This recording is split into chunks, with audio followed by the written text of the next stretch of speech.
Hey everyone, I Like Lions here. Today I want to talk to you about a neat little feature in D&D Beyond that you can use to send emotes to Roll20, as well as in Roll20 alone if you prefer not to use D&D Beyond. Specifically, this works with emoting actions. This trick works with both actions and spells, actually, even those that are custom made. If you're in a roleplay heavy campaign, or maybe you're just a roleplay heavy player, giving your actions a little description can really go a long way to making them more flavorful and intense. Maybe you killed a boss in a particularly messy way and you want to describe it, or maybe you had a cool idea about how one of your features works, or it could be something else entirely. A lot of people like to add descriptions to their actions during combat, and even outside of combat. It just helps to paint a more vibrant picture. Now, as I said, Roll20 does provide a way for you to do this if you're just using that site, so I will show that. But D&D Beyond and the Beyond 20 extension also provide ways to make this happen, and since it often looks a little better, in my opinion, that's going to be my main focus. Now, a few people have asked me, why would anyone use this feature when you can just role play your actions out with your words and your voice and everything? And that's a valid question. As far as I'm aware, most people who play D&D are able to talk, so they should be able to describe things with words if they so choose, right? Well, there are probably more reasons than I can think of for this video as to why you'd want to automate your action descriptions with text. But off the top of my head, I know that personally I'm more expressive and I can come up with cool ideas better when I have time to think about them. So writing them down works better for me. Another reason that you might use automated emotes is if you're in a group who likes to keep the pace moving at a fast rate, like power gamers and optimizers, and I'm not bashing them, I'm just saying these are different types of players. They might not want to hear every single description, so writing it out allows them to decide for themselves whether or not they want to read it. Similarly, some groups have a lot going on, like in my current campaign, my DM is very fond of big battles with lots of characters, lots of NPCs, where there's a lot of stuff going on. Sometimes these take up our entire session of 4, sometimes even 5 hours. So using text-based emotes for some of your actions can really help with not slowing things down. That way people who aren't speaking can read your descriptions and they can still wait, but they don't have to wait as long for their turns. Now, there are some limitations to this. You can't automate your descriptions to include specific targets, unfortunately. Actually, you know what? You can. But you'd have to change the emote description just about every time, so it's extremely impractical. Additionally, using text keeps you from being able to add in little things like inflection, emphasis, or nuance, things that you can do with your voice to really give your descriptions that extra oomph.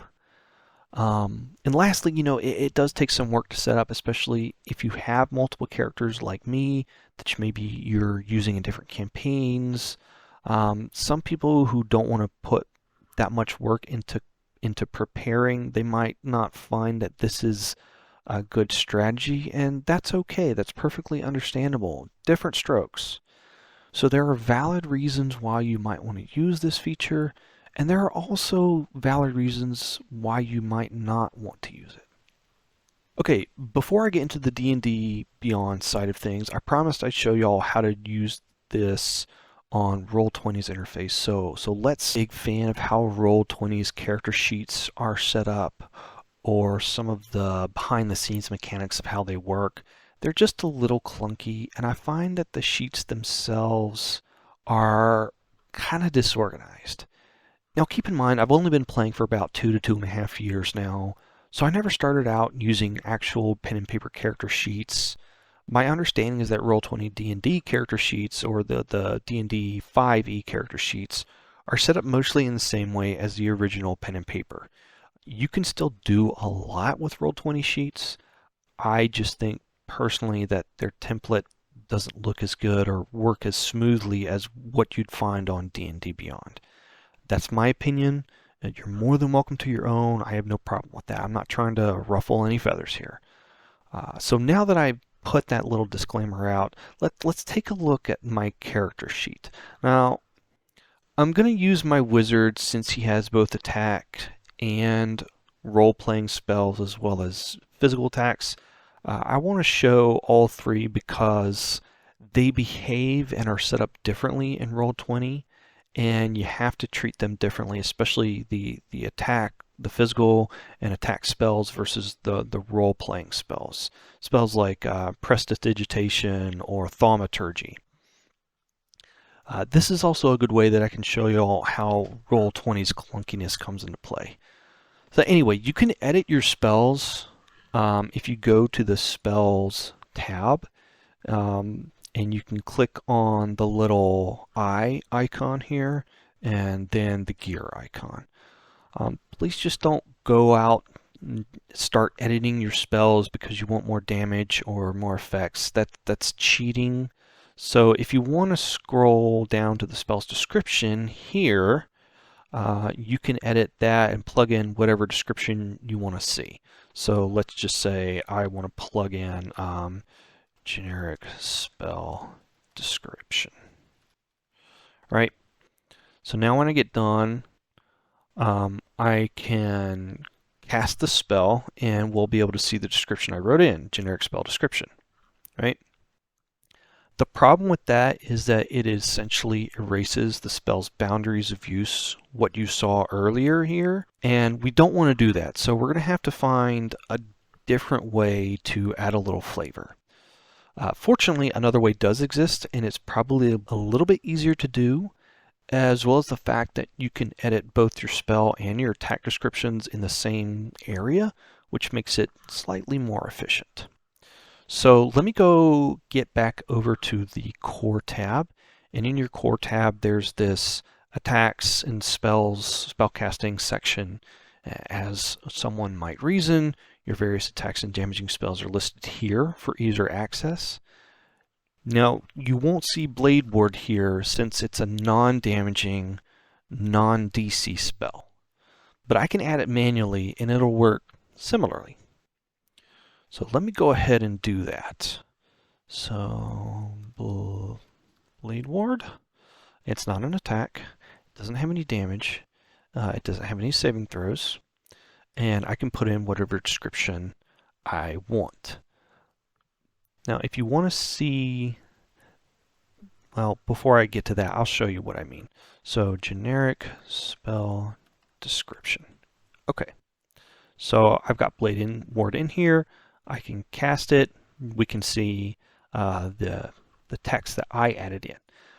Now, as I was going to get into this, unfortunately, you cannot see the spell's boundaries of use with manually added spells from this particular tab. You've got to go back over to the Spells tab and click the little chat bubble icon to see the description, the boundaries of use, right?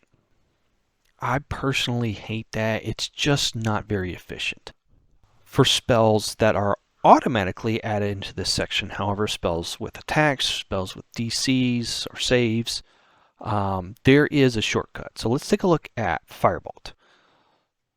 So Firebolt, we are going to give it, again, another very generic, short snippet, if you want to call it, or emote description.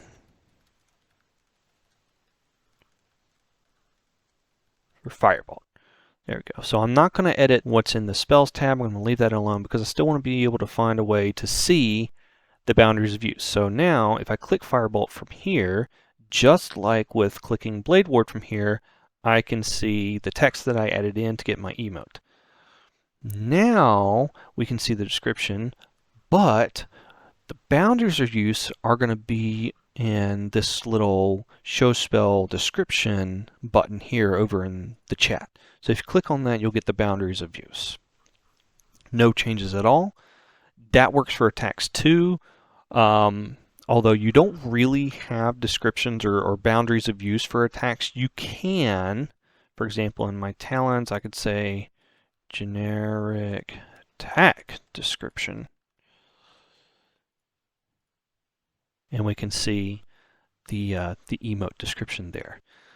It works a little bit better because you don't have to worry about boundaries for attacks, like I said earlier, but it's still a little clunky. Now that's pretty much it for the Roll20 side of things as far as adding in custom attack and spellcasting descriptions. Honestly, it's not that bad. It's just the clunkiness that I've come to hate. So I still prefer using D&D Beyond and Roll20, or not Roll20, but Beyond20, because the descriptions, they're not as clunky, and additionally they'll show up as actual emotes, which are formatted a little bit differently, and they're a little bit easier to tell apart. So on that note, let me demonstrate emotes really quickly here before I switch to D&D Beyond, because I want you guys to understand how this works and then why I prefer it this way. So emotes are commands that you can use to describe your character's actions, and they're useful for when someone else is talking and you want to add to the scene a little bit, or again, if you just want to add a little bit of flavor. You use emotes by typing in a slash followed by either ME or EM. It doesn't matter which. And then whatever your character is doing. So like this. Quietly in the hole.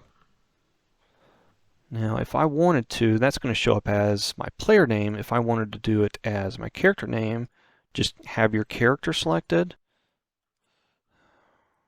Flies high into the air. There we go. So the whole character name and then whatever it is that you typed in. And you can see it gives this nice orange, bolded, italicized text that's very different from just about everything else that you'll see. That's one of the reasons that I really like it, because it stands out. Now, one thing to remember about emotes is that they always start with your character's full name, nothing else. So no apostrophes, no pronouns, no other words. It's just going to be your character's full name. So if I try to put an apostrophe here, it's going to say space apostrophe S. If I try to do apostrophe like this, it's going to be an unrecognized command. So that can be a little limiting sometimes. It's really going to be up to you to decide if using emotes is worth it for your actions to deal with that limitation. GMs can also use emotes with the /DSC command. GM emote, which as you can see, it's also bold and italicized, but it's not yellow.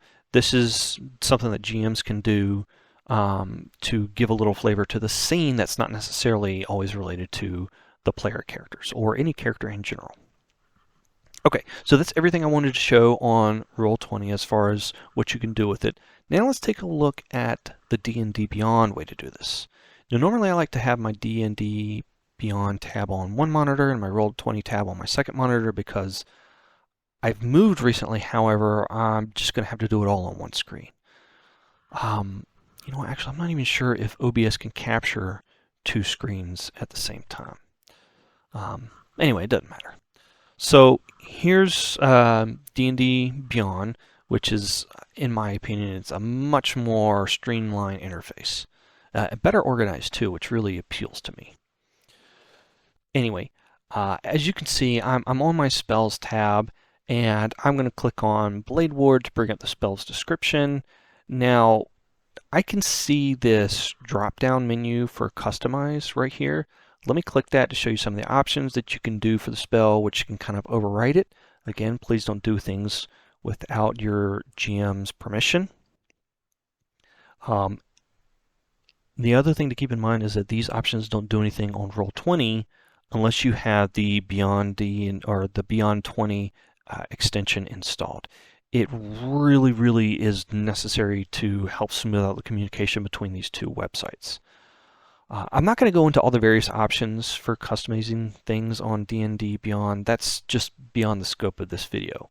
For what I want to show, we really only need this notes section right here. Normally when you put something in the notes, it's just that. It's just a little reminder, like so. This gives resistance, there we go, to physical damage. So it would just show up here. Again, it's just a reminder. That's all it does. That doesn't even display on Roll20. So if I click here, it doesn't show up. You get the regular spell description and the boundaries of use. There are things that you can do, and I don't remember what exactly they're called. They function similar to snippets. If you haven't heard of snippets, it's a great way to create text effects on D&D Beyond, like using tooltips, links, or displaying properties and things that you write on the website. What I'm going to show here isn't quite the same, but it's so similar that I think of them as basically being in the same family as snippets. So what you do is you have a position-based word wrapped in double brackets like this, and I will zoom in so you can see. So you have double brackets after, so things like before or after. Then you have the text that you want to send to Roll20, and then you're going to close the same position-based word with a slash in front and wrapped in double brackets again. So generic spell description slash after double brackets. So let's cast it now. So if we cast now, we can see there it is. It's showing up on Roll20 now, which is really great. Now, just as it is, this is okay if you want your character to say something on Roll20 as part of an action. It's not great though because it doesn't really pop from the screen. And plus, if you really wanted your character to say something, you'd probably just type it into the chat box, right?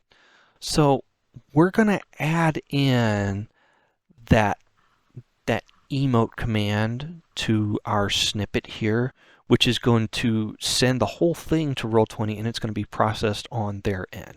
So let me just add in that. There we go.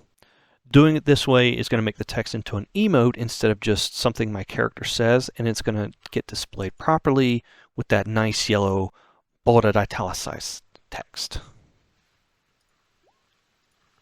Perfect. Now there are a few options for these snippets too. You can do the emote, as you can see, I'm doing the emote after here. You can do it before. You would just need to change this to before and this one here, and it's going to show up in front of the spell description. So this one showed up before, this one showed up after. You can also do a replace option. So if I do replace, it's going to function exactly like what you might think. Instead of showing the spell, so anything in here is going to replace anything that would normally get sent. So if I send all this, but now I actually cast it. Did I cast it? I didn't cast it. There we go. It doesn't show anything. And just to show you that, just to prove that, just because it's getting a little bit crowded there, you can see it doesn't show anything other than what I put into the notes section. Now, why would you want to do that? That's an excellent question. Thank you for asking.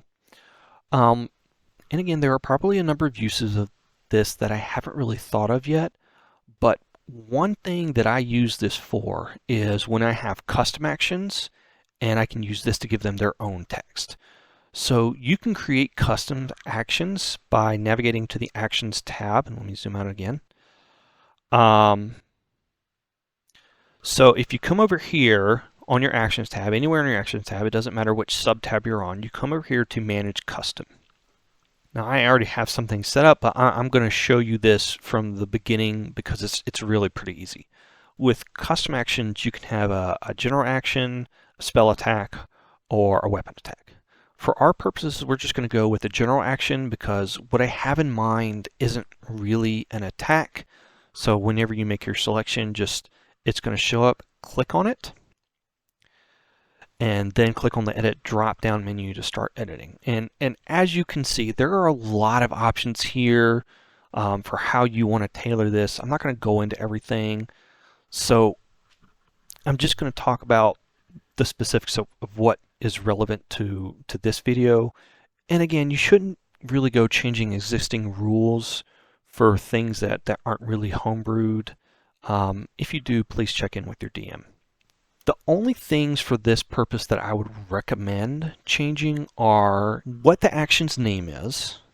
So for here, it's going to be, let's say I have some armor that has a command word. So I might say armor command word if I want to automate that emote. So I need to change the name. I just changed the name. And the other things that I need to change is I need to make an attack. Let's see, which is displays attack, so that I can find it. That way it'll show up in this attack subpane here. So there it is right down there. Because if it's not an attack, you're not going to be able to find it anywhere. So you want to be able to make sure that you can find it. And the last thing is I want to determine whether or not it costs any kind of action of some kind, like a combat action. So that would be under activation type here. So you can make it an action, a bonus action, reaction, or you can give it like a special duration. For this purpose, let's say my DM has ruled that I do not need to make any kind of action to speak the command word. So I would just select no action. If you want to change all this other stuff, feel free. It'll display the same way that regular actions traits do. And then the last thing is that we need to give this a description. Now you'll notice there is no notes field. That's okay, because what we can do, what we have done, is still going to work using this description field. So I might say, this is the command word for activating my armor's special feature, right? And then I'm going to send that. And it displays a lot like a spell card would. If I want to give it an emote, however, I'm going to have to use the replace option, because before and after will generate this really nasty error. And it's going to look very bad. So let me just show you that. Me, blah, blah, blah. After, there we go. So you see you get this nasty error. It doesn't even display the spell card, unfortunately. It just gives you this error, and then it will display your emote, but it's still just, it's not very nice. So you can't, unfortunately, use both an emote and like a regular description with custom commands like this. So just when you have something like this, just make sure that your GM is aware of what you're doing if it's in any way related to mechanics or things that actually have an impact. If it's anything other than role playing, basically. What I can do, however, is use the replace option, because again, that's just going to replace everything that's in this field and instead just display my emote. What we wanted to say is, says the command word for his armor. Yay! And that's going to be replaced again. And then we just send it. And as you can see, it displays perfectly like every other kind of emote. And I can even do that from down here. I can just click this button and it'll display. So I don't even have to open up the side pane if I don't want to. I like to keep mine open, but different strokes. And that's basically it. There's not a whole lot to it, honestly. It's pretty simple and straightforward, and once you kind of get the hang of it, it becomes very easy to do this kind of thing. All right, thanks for listening, everyone. I hope you got something from this video. Feel free to send me a message with any questions or concerns. I don't post regularly. This is not a career or a hobby even of mine. I like to do it every now and then when I have an idea, or if I want to show something particularly cool that I thought was effective, but I'm not really a YouTuber, so I don't check the comments regularly and I don't post regularly. If you send me a message, though, I'm much more likely to respond. I will see you guys next time.